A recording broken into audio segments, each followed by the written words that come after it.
Hi, welcome to Beauty Wisdom. Find your inner strength and fall in love with yourself. I'm your host, Holly Bilicki. And today's guest speaker, you are going to love her. We're going to discuss a really juicy topic that I don't know a lot about, and I've always been eager to learn. It's about Ayurveda. Today's guest is Talya Lutzker. She's the founder of Ayurveda Every Day with Talya and Talya's Kitchen. Welcome, Talya. Thank you, Holly. What a great topic. I love what your event is about. Thank you. Thank you. So tell me about Ayurveda and how did you find it? A lot of people have never even heard of it. What is it? It's becoming a lot more popular these days because it's a sister science to yoga. And remember when nobody knew what yoga was, or like nobody had done yoga, and now pretty much everyone has gone to at least one yoga class or knows what it is. So people are really starting to learn or hear about Ayurveda because it's almost always taught in a yoga teacher training. Like it's the medicine that goes along with the practice of breath and asana. It's kind of the nutrition piece and the deeper medicine piece of how do you care for yourself when you're not on the mat, when you're feeding yourself in your kitchen, when you're going out to dinner, when you're feeding your kids. And it's the medicine that yogis turn to when, they're sick or they're just kind of something's off and their asana practice isn't making the shift for them. So it's a real ancient medicine, same as yoga. It's like over 5,000 years old. It comes from India, and it's in 5-element theory. So basic premise is that all of life, anything that's alive, plants, herbs, me and you, food that we eat, is made from ether, air, fire, water, and earth. Those are the 5 elements of Ayurveda. And some people who, maybe some of our listeners who know Chinese medicine might be like, oh, Chinese medicine has 5 elements too, but they're a little different. It's very much the same basis because the earth is what the earth is, but it's translated and interpreted in its own unique way. And it's a holistic healthcare system that you can turn to when you just need an energy boost, when you're trying to lose weight, but you really don't want to go on a diet. You want to get to the root cause of like, why am I gaining weight? Especially for women, say over 35 or 40, who never had a weight issue, but now suddenly they do, like as they're maybe not even perimenopausal yet, but just moving in that direction. Ayurveda help us find like the root cause of ailments, get to the bottom of them using natural remedies like food and essential oils and herbs and things that taste good, smell good, things that make us more beautiful, and to feel so much better. So you can see why I'm such an advocate for it, because it's like the positivity factor is off the charts. So is it something that you can do even if you don't have anything going on, any weight gain? Can it just be like an everyday lifestyle? Totally. You could be practicing Ayurveda just to improve your digestion, improve your circulation, improve your skin tone. Even one thing that I do as a ritual every day is I do like sort of a morning ritual of moisturizing my face because I run pretty dry. And then I have a couple different tools, little Ayurvedic skincare or really massage tools that then I'll like spend like 2 or 3 minutes just massaging my face. And it just, we have all these nerve endings in our face, the palms of our hands and the soles of our feet. So even though I'm massaging my face, I'm actually affecting my whole body when I do that. So it goes deeper than just skin, which I think is part of your point of what you teach. Right. Absolutely. Yeah, that's one aspect of it. So how did Ayurveda transform your life and cultivate your self-love? So I was just talking about this today in a Facebook Live. I found Ayurveda because I decided to become a yoga teacher. I had never heard of it. It was introduced to us at our yoga teacher training.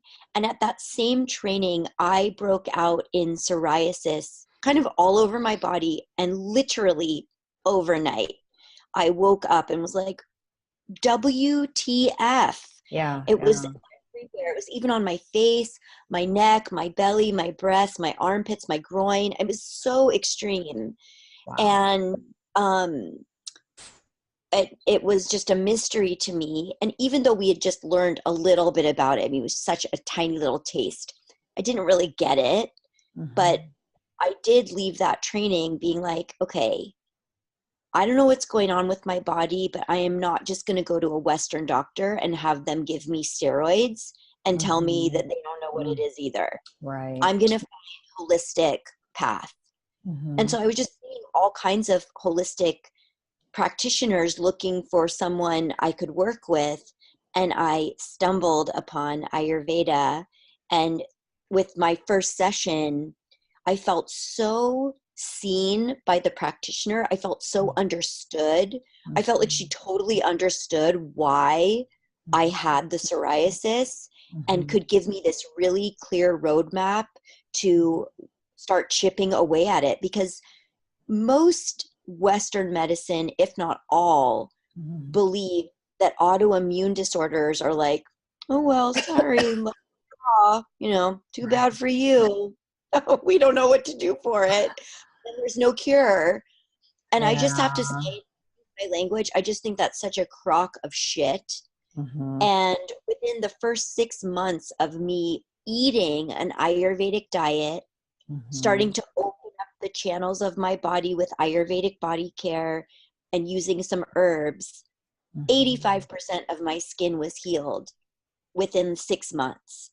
Wow. I also had so much more energy. I lost 10 pounds that I had not been able to lose my entire 20s, even though I was bulimic and overexercised and, totally had an eating disorder.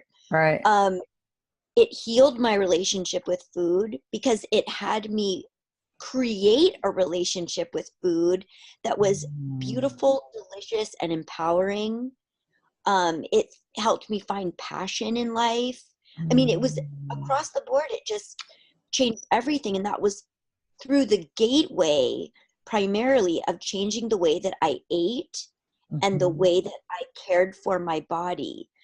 And when you're in that process, I mean, you're constantly confronted with like, am I worth it? Am I, do I love myself enough to stay on this path? Because it's not easy. Right. Some of it's easy and a lot of it feels great, but some of it is really facing the challenges within you and being real about them and being willing to break through them. And I think just the process of like continuously coming back to, I really do care about myself. That helped me fall in love with myself and heal some of the wounding that got me into the position of having an autoimmune disorder. So did you? I believe autoimmune is emotional primarily. I mean, I don't want to just blanket it for, there are people watching who might have lupus or serious autoimmune. And I don't mean to be flippant about it. And they're like, you just had psoriasis. Like, that's just in your skin. But it is, autoimmune is really deep. And I do think it's the body attacking itself. It happens primarily for women. And I just think there's really some psychic and emotional baggage that anyone with autoimmune gets to look at to really move through it and be on the other side of it healed and functioning and happy and beautiful. Yeah, people don't think about that. Actually, my father had MS and had a lot of emotional baggage, but he's been gone for years, unfortunately. And nowadays there's so much information out there. It's just getting it out there. And that's why we're doing this.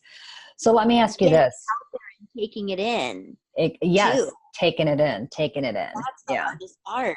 Yeah. Yeah. So what else, were you having any other health challenges before you discovered Ayurveda?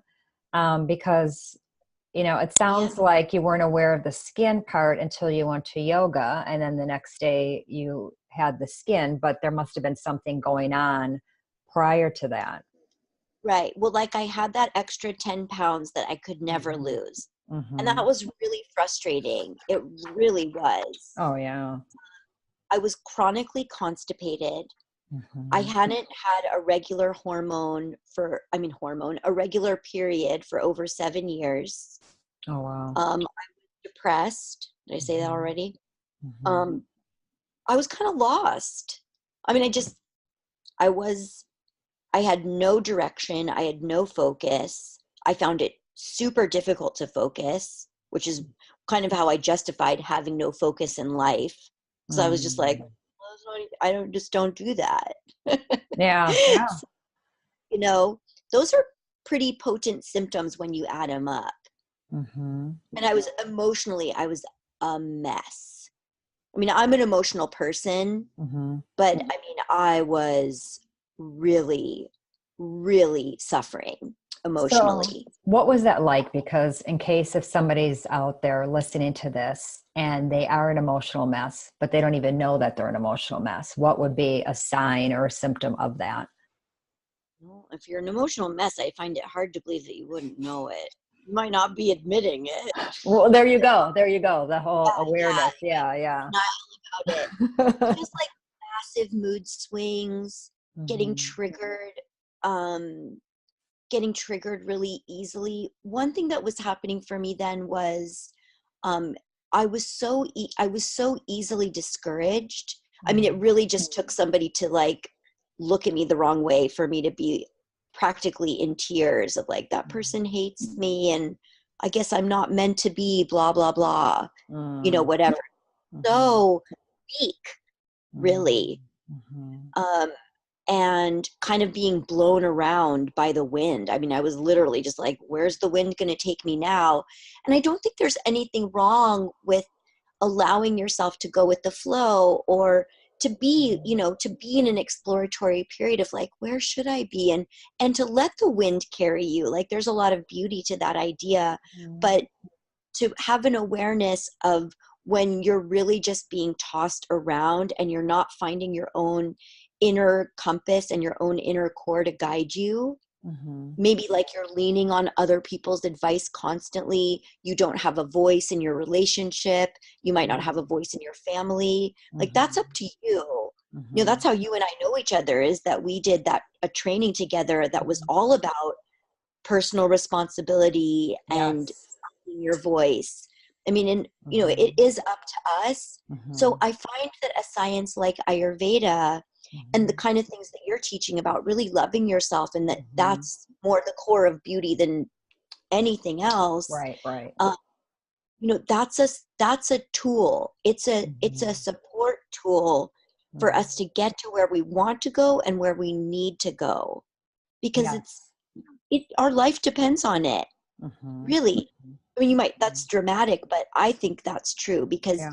I don't think you're really living if you're depressed and sad and bummed all the time. Right. If it's a passageway, you need to walk through, some grief, some true sorrow, you're really working something out. I'll be honest, I'm totally there right now, like in my own life. But like, I know that there's a light at the end of this tunnel. I'm not doubting that, Right. but I have. And that's where I was then, was like, I didn't know if there was a light.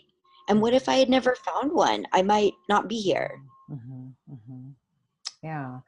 So let me ask you this. So Ayurveda practice for our listeners, what is something that they can start doing daily that's like, if they know nothing about it, what can they do to practice Okay, Ayurveda? that's a great question.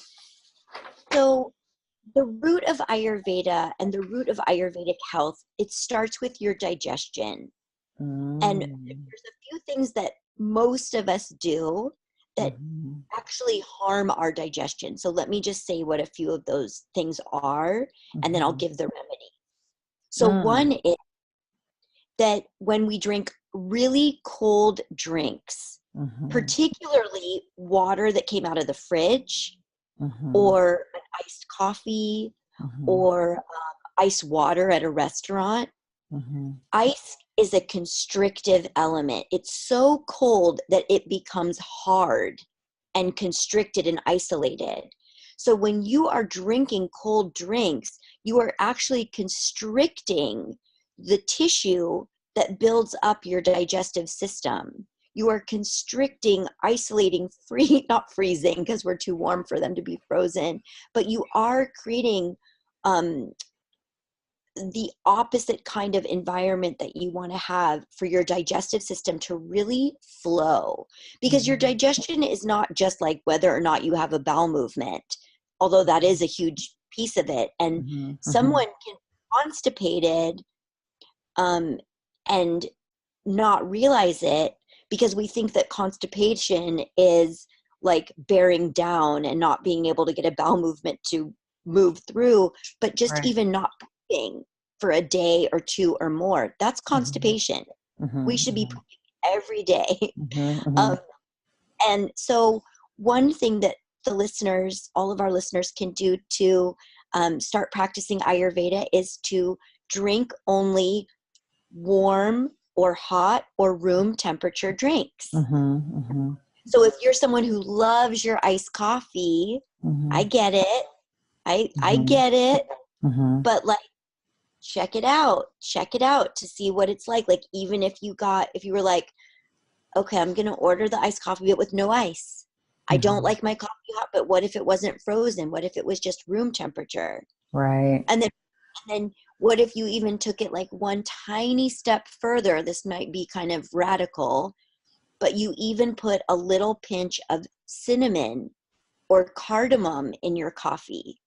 That helps the coffee to be a little bit less acidic, a little bit more digestible. You see what I'm saying? Yeah. So let me ask you this. Talking about, so is cold good for anybody? I can't stand cold. I mean, it just doesn't agree with me, not understanding why it doesn't agree with me. Is it good for anybody, or is it not good for any? It sounds like it's not good for really anybody's digestive system. In Ayurveda, truly a cold drink, I'm talking about temperature, is not good for anyone. It's not recommended for anyone, because we're trying to match the temperature, the natural temperature of our bodies, which is around 98 degrees. So it's just too cold. That totally makes sense now that you say that. Okay. However, people who really run hot, women who are going through menopause and having hot flashes, they may truly need cooling foods, cooling herbs, cooling drinks, but we still wouldn't have the drink be frozen or cold in temperature. It would be more taking an herb such as peppermint, which most of us can relate to as being like really refreshing, invigorating, and cooling, and putting a couple sprigs of fresh peppermint, or a couple tea bags of pure peppermint tea, or even one drop of certified pure therapeutic grade essential oil into a cup of warm water, or a mug of hot water, or a glass of room temperature water, and letting the herbs do the work of cooling down the system versus the temperature of the water. That makes sense to me. So you had mentioned coffee. We always hear coffee's bad for us. I would love for you to speak into that, because I know that we were chatting about that right before we started here. Yeah. Well, you had read a blog that I have on my website about like Ayurveda's take on coffee. Who is it really good for? And so let me say this about Ayurveda. If some of our listeners for sure have heard of it by now, because it's really gaining traction. I think it's I don't know, some magazine article was like, it's one of the trends to look out for in 2019 is Ayurveda. Ayurveda takes those 5 elements, ether, air, fire, water, and earth, and breaks it down into 3 organizational body types, which are called the doshas. There's different ways I can say that. That's why I paused before I said body type. But I'm going to say body type for our audience. Okay. So these body types, if you've heard of Ayurveda, you usually are like, oh, I've heard about that you have an Ayurveda body type. You're either Vata, Pitta, or Kapha. Vata is thin, light, cold, dry. Pitta is hot, wet, oily, spreading. And Kapha is heavy, wet, slow, dense, and cool. So those different body types are pretty different from each other, and there's different ways that they look.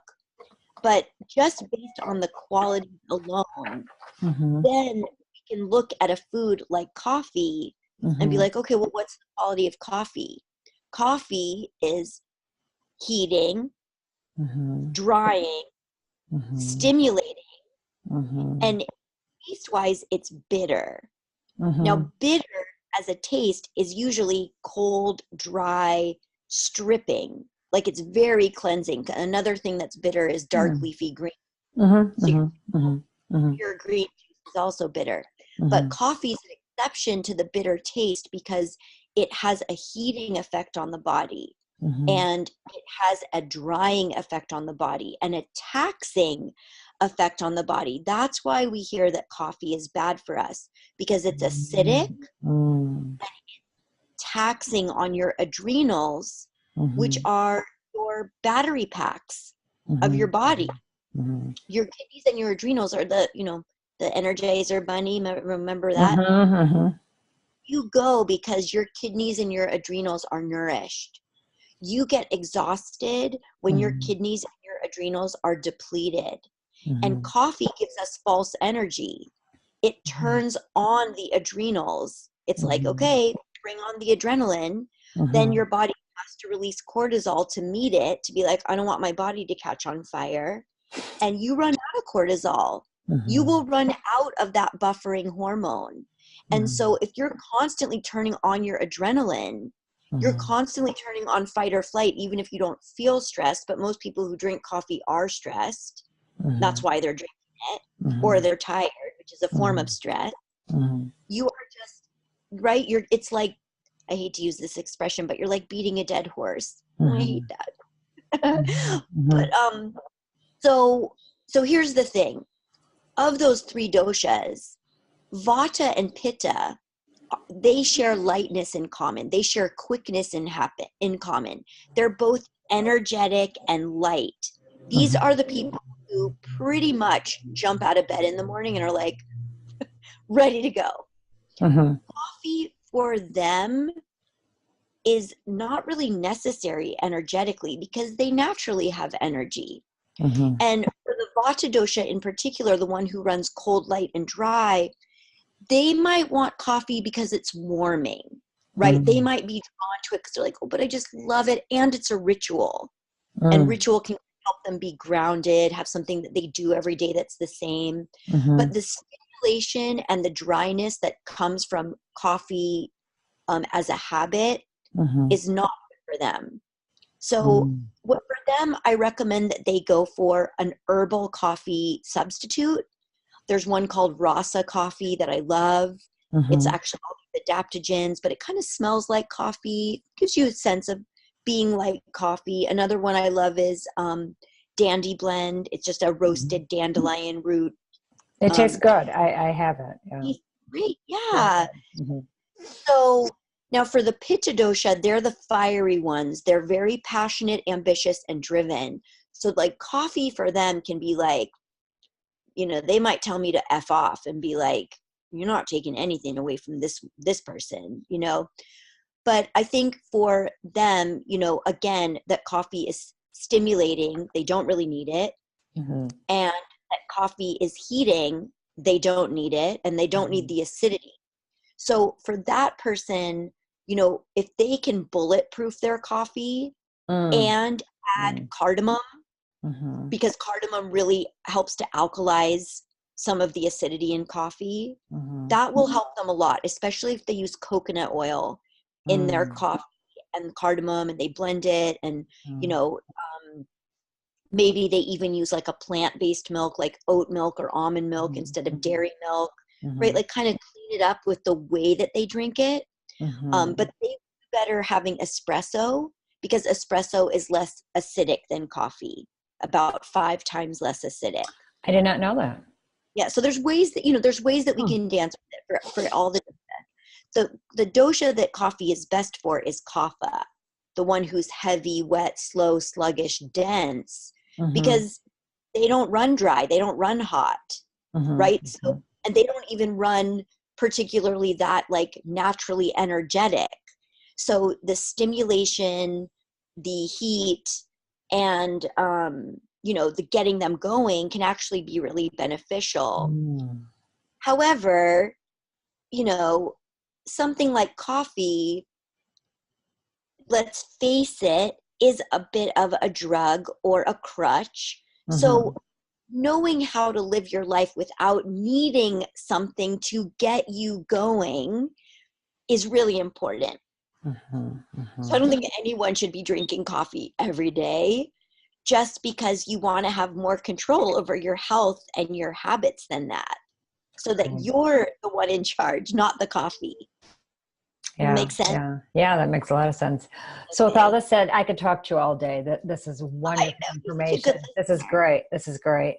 So I understand that you're going to be offering our guests a free gift. About that?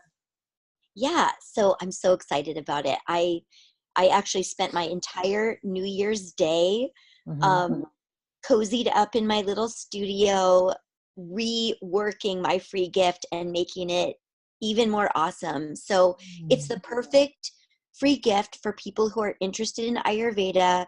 They don't know where to start. They want to learn more. They want to start wrapping their minds around the science and knowing how they can start to live it and apply it to their life. So it's called the Ayurveda Starter's Guide, and it's 35 pages of just really simple 3 steps to starting to understand how Ayurveda fits in for you. And then the last part of the starter's guide is some really fun drinks and food recipes and body care recipes and practices that you can start trying on to see how they feel. Because it's an experimental science. You have to try it on. Just like you have to try yoga to see if it's for you. Yeah. And even then, there's like 40 different types of yoga that you could be doing, and thousands of teachers you could be learning from, and finding the right remedies for you. Exactly. So where can people find you at? So people can find me in a few different places. On Instagram, my handle is Ayurveda with Talya, and that's spelled Talya. On Facebook, I have a free Facebook group. Everybody's invited, including you, Holly. I think you would love it. It's called Ayurveda Every Day with Talya, and it's super fun. We are such an active, inquisitive, supportive group learning about Ayurveda and how to apply it to our lives. And then everyone can find my free gift. I'm sure you're going to give them the link. Yes, it's going to be posted right underneath here. Yeah. Okay. But it's right on my homepage, talyaskitchen.com. Okay, great. All right. Is there anything else you'd like to add? Yes, I would like to add how beautiful you are and what a generous, giving soul you are, and how the first day that I met you, I immediately felt safe and warm in your presence. Thank you so much. Thank you. I appreciate that. I appreciate that. Yeah. Yeah, you definitely stood out to me. So thank you. And I really appreciate your time. I know that everybody that's listening to this is going to be nourished with all this new information. It's super exciting. Awesome. So thank you. Thank you. Yeah, thank you, Holly.